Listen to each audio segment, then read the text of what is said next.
Hai guys. Nah, untuk video kali ini aku mau buat video yang beda. Kenapa? Karena sebenarnya ini video tugas dari kampus aku untuk ngeriset sebuah peran psikologi komunikasi dalam pandemi corona ini.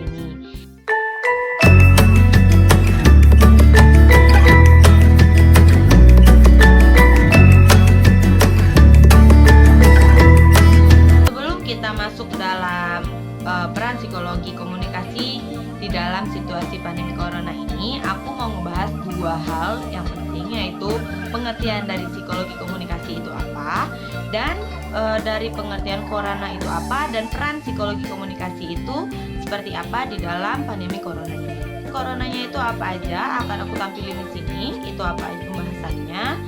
Jadi setelah aku tampilin ini, aku akan bahas step by step tentang peran psikologi komunikasi dalam pandemi corona. Kita masuk ke bagian yang pertama, yaitu apa itu psikologi komunikasi. Nah, sebelum kita masuk ke penjelasan psikologi komunikasi, aku akan menjelaskan tentang komunikasi itu sendiri. Komunikasi itu ialah suatu peristiwa yang terjadi antara individu dengan individu lainnya untuk mencerna sebuah informasi yang efektif, dan sehingga komunikasi dapat diartikan dalam perspektif dalam psikologi komunikasi, psikologi sosial, antropologi, politik, dan sebagainya. Dalam konsep ilmu komunikasi, keterkaitan psikologi memang tidak bisa ditinggalkan. Pakar komunikasi itu ada 3 orang, yaitu adalah Kurt Lewin, terus ada Paul, dan ada Carl. Psikologi menyebutkan komunikasi ialah penyimpanan energi dari alat indera ke otak pada peristiwa penerimaan dan pengolahan informasi dan saling mempengaruhi di antara sistem. Jadi, psikologi komunikasi ialah ilmu yang berusaha menguraikan, mengamalkan, dan mengendalikan peristiwa mental dan behavioral dalam komunikasi. Psikologi komunikasi ini memiliki ruang lingkup, yaitu ada 4, apa aja? Yang pertama, penerimaan stimulus secara indrawi. Pada proses ini, komunikasi diawali atau bermula ketika panca indera kita ditepar oleh stimulus. Yang kedua, ada proses yang mengantarai stimulus dan respon, yaitu pada ciri pendekatan ini, stimulus yang ditangkap oleh alat indera kemudian diolah dalam otak. Kita hanya mengambil kesimpulan tentang dari proses yang kita terima tadi. Yang ketiga, itu ada prediksi respon. Prediksi respon itu ialah respon yang terjadi pada masa lalu yang dapat dilihat dan dapat diramalkan. Dan yang terakhir ada pengaruh respon. Pendekatan ini terjadi pada gudang memori, menghubungkan dari masa lalu dan masa mendatang. Salah satu unsur sejarah respon ialah peneguhan.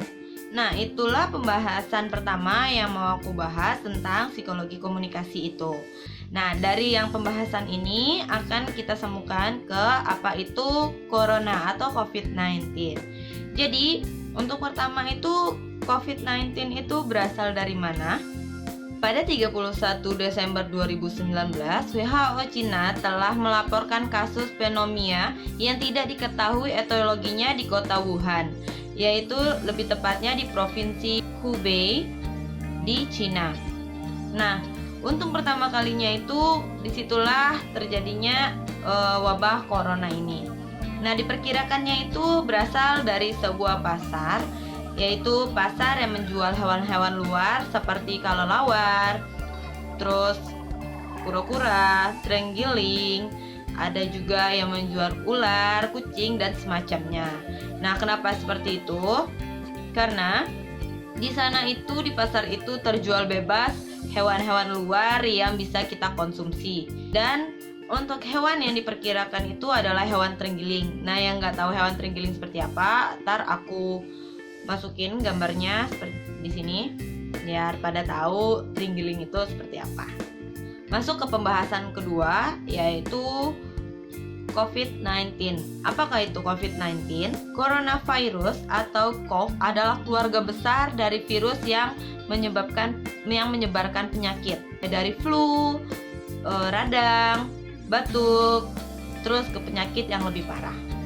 Virus corona pada manusia pertama kali ditemukannya itu pada tahun 1960 dalam hidung pasien yang terkena flu biasa atau common cold.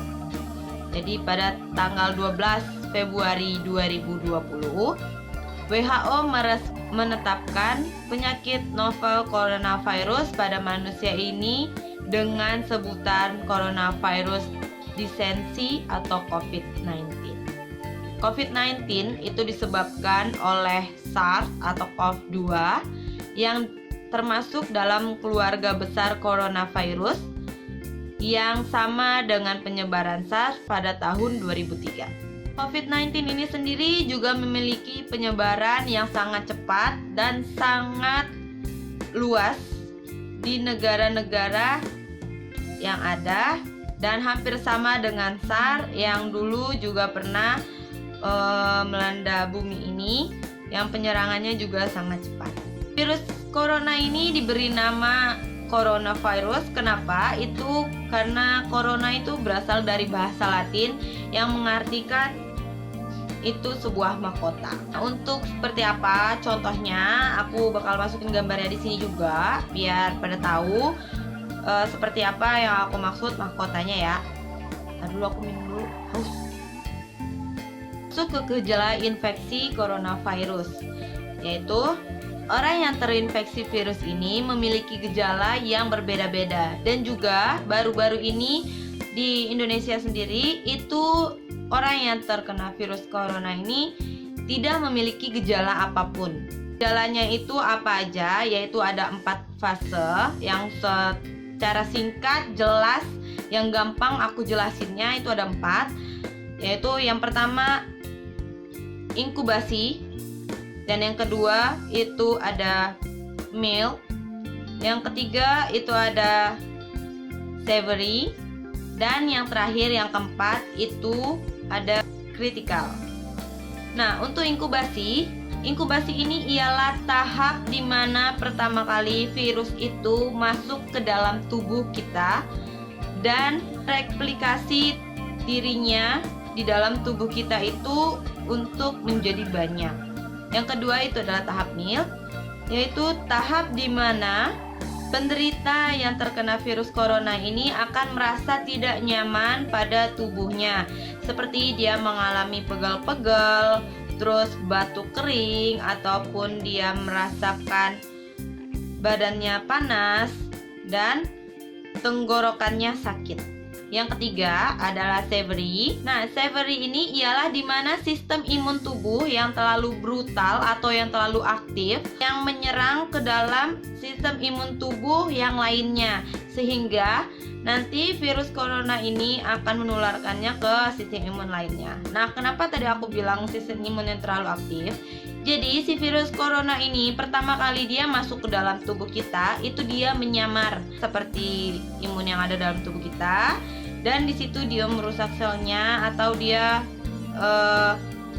mempengaruhi imun-imun yang lainnya.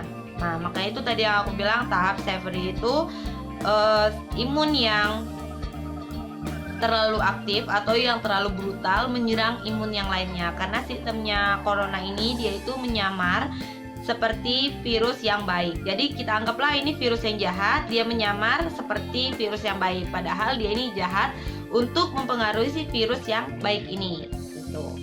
Nah, untuk tahap yang terakhir yaitu tahap kritikal. Kritikal ini terutama terjadinya itu di paru-paru kita. Paru-paru kita itu mulai gagal berfungsi atau karena virusnya sudah terlalu menyebar banyak. Jadi karena yang pertama kali diserang oleh virus ini ialah saluran pernapasan kita, yaitu paru-paru. Jadi dia setelah menyamar, dia akan menggagalkan aktivitas si paru-paru ini sendiri. Nah, dari situlah si aktivitas paru-paru ini, jika paru-paru kita tidak beraktivitas dengan baik, dia akan menggagalkan organ-organ lainnya. Untuk pencegahannya itu, yang pertama harus kita lakukan yaitu menjaga kebersihan. Yang kedua itu hindari menyentuh wajah. Nah, situ dia bisa masuk melalui hidung, mata, mulut, atau dari benda-benda yang sudah terkontaminasi oleh virus itu dan kita memegangnya.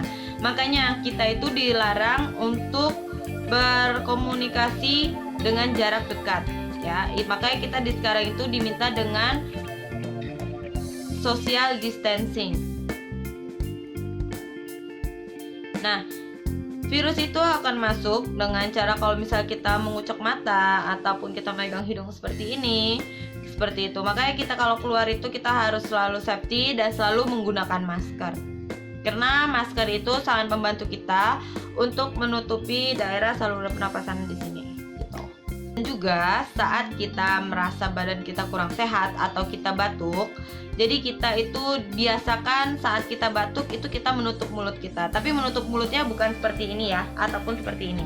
Jadi kita kalau misalnya kita batuk itu kita harus seperti ini, gitu. Jadi kita menutupnya itu dengan sikut. Tadi kan aku udah ngebahas tentang 2 topik tuh. Yang pertama itu aku udah ngebahas psikologi komunikasi, dan yang kedua aku juga membahas tentang apa itu corona dan pembahasan tentang corona, sedikit informasi yang aku dapat tentang corona. Nah, jadi di sini, setelah yang aku bahas tadi, di sini barulah kita ngebahas tentang peran psikologi komunikasinya itu dalam situasi pandemi corona ini. Jadi penggunaan psikologi komunikasi ini dalam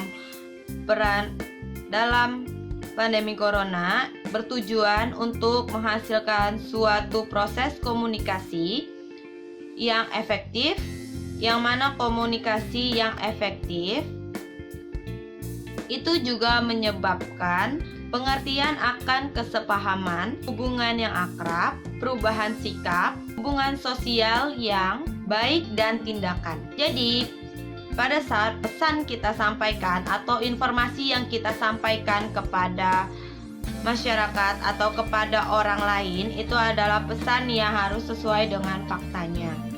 Jadi peran psikologi komunikasi di dalam situasi pandemi corona ini ialah agar kita menyampaikan komunikasi secara efektif, pengertian dalam komunikasi, mengaruhi sikap dengan cara yang lebih mudah, yang dapat dipahami dalam menyampaikan informasi, menciptakan dan membangun hubungan sosial secara baik, dan yang terakhir, untuk menenangkan kita di dalam situasi yang membuat kita selalu resah.